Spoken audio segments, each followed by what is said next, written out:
So that's 3 million. So now you have 20 million people in this, and the 20 million, you're just representing them at this moment. I'm not getting into exactly how many millions of people there are in Africa, etc. But this is just a way of illustrating what happens to people.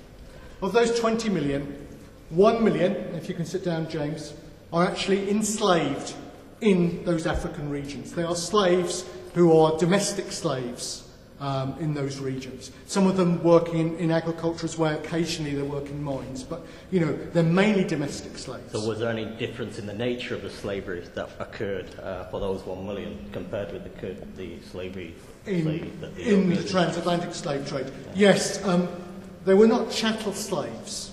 That is, they were not. Slavery did not normally mean that they passed on their enslaved status to their children. Okay?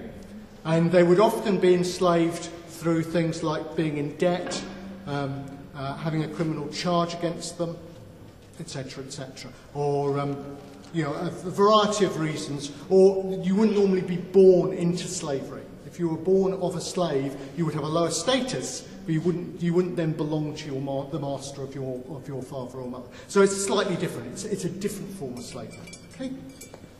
Just before we proceed, actually, the last thing I'll get. I won't drag this out too long. It's just that it depends on what your conclusion is, so I thought I'd better put my points in before. I don't know where you're going. The name slave, where's that from? What the etymology of it? The etymology is European, Slav. Right, okay. And do you want to comment on that? Why that arose? Yeah, that Slavs were enslaved in the Russian Empire. So that slavery has a long history which precedes the transatlantic slave trade. But at the same time, it wasn't on the same scale as what they did to us. No, that's true. And that's yes, one of the well, one of the we points. Can't just put that in. No. One of the points I'm making here really is just about numbers, and you'll see the point I'm making in a second. But that's fine. Okay, so that's. Just to save people's legs, I'm now going to show off.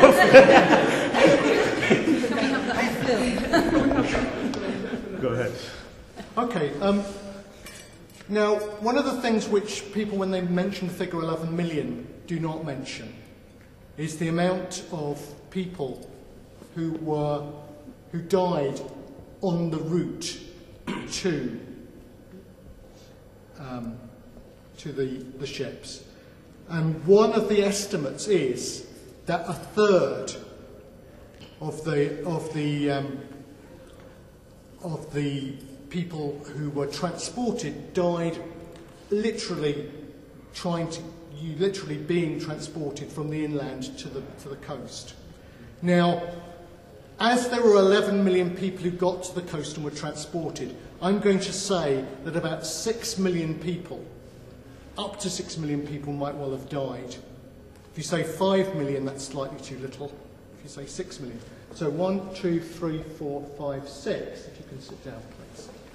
Okay, so those are people. So one of the things I'm just trying to do here is really just to show you that the concentration on the shipping leaves out an awful lot of things which happen even before enslaved Africans get to the ship, that they die on the way.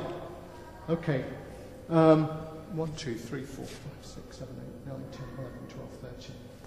Now, that 11 million, I think, hides probably about 2 million who are uncatalogued. For instance, the reason I'm saying this is that I work on the slavery out of Lancaster, and we found 20 or 30 voyages in the last 5 years alone, which we didn't know about before. We used to know about 150 voyages, we now know about 180. So I'd like to think that probably that figure of 11 is too little.